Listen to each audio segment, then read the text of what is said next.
নমস্কার বন্ধুরা, এক্সপ্লোরার সৈকত অফিসিয়াল চ্যানেলে সকলকে স্বাগতম। শ্রীমদ্ ভগবদ গীতায় শ্রীকৃষ্ণ বলেছেন, যখন নিজের কোনো ভালো কাজের বদলে দুঃখ লাভ হয় অথবা কেউ খারাপ কাজ করেও সে সুখ লাভ করে, তখন আমাদের মন অবশ্যই এটা ভাবতে থাকে যে তাহলে ভালো কর্ম করা, তবে ধর্মের পথে চলার মানে কি? জীবনে সকলের ভালো করে লাভ কি হলো?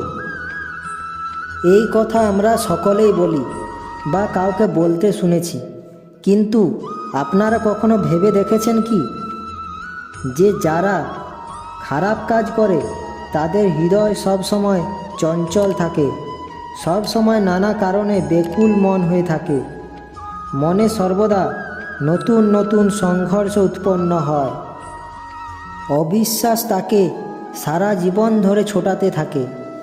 উপরে সুখ থাকলেও মনে সুখ থাকে না কখনো। বলুন তো, একে কি কখনো সুখ বলে?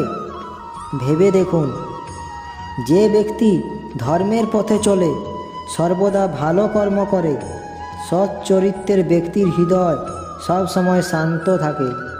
পরিস্থিতি তার জীবনে সুখের পথে কখনো বাধা হয়ে দাঁড়ায় না। শ্রীকৃষ্ণ বলেছেন, সমাজে তার সম্মান ও মনের শান্তি সব সময় অক্ষত থাকে। তাহলে বলুন, মনে সুখ না থাকলে কি কখনো সুখ বলে? শ্রীকৃষ্ণ বলেছেন, ভালো ব্যবহার ভবিষ্যতে সুখের পথ দেখায় না, ভালো ব্যবহার নিজেই সুখ দেয়, অথবা খারাপ ব্যবহার ভবিষ্যতে দুঃখের পথ দেখায় না। অধর্ম সেই মুহূর্তে দুঃখকে উৎপন্ন করে। ধর্ম থেকে সুখ পাওয়া যায় না, ধর্মই স্বয়ং সুখ। এরপর শ্রীকৃষ্ণ বলেছেন, আমাদের সকলের জীবনে কখনো সুখ আসে, আবার কখনো দুঃখও আসে। ও আমরা সকলেই ভাবি আমরা কিভাবে সুখ লাভ করব, কিভাবে আমরা দুঃখ থেকে দূরে থাকতে পারি, সেই কথা সকলেই বলি। আমাদের জীবনে যা কিছু হোক না কেন, তা সুখ ও দুঃখের মাপকাঠিতে মাপি। শ্রীকৃষ্ণ বলেছেন, আপনারা ভেবে দেখুন, কে আসলে সুখী ব্যক্তি? সুখী ব্যক্তি হলেন তিনি, যিনি নিজের জীবনে নিজের কর্মের বিশ্লেষণ করে থাকে ও সেই বুঝে পদক্ষেপ করে থাকে। উনি কি করতে চলেছেন সেটা উনি জানেন, আর যদি কোনো তার দোষ বা ভুল হয়ে থাকে সেটা তিনি শুধরে নেন ও এগিয়ে চলেন। সেই জন্য তিনি সুখী ব্যক্তি। অন্যদিকে যে ব্যক্তি দুঃখী হয়, তিনি কি করে? তিনি নিজের উপরে নয়, অন্যের উপরে নজর রাখে। সে দেখে অন্য ব্যক্তিরা কি করছে, কি কাজ করছে, সেগুলি দেখে ও তাদের বিরুদ্ধে নিন্দা করা শুরু করে দেয় ও হিংসা করা শুরু করে।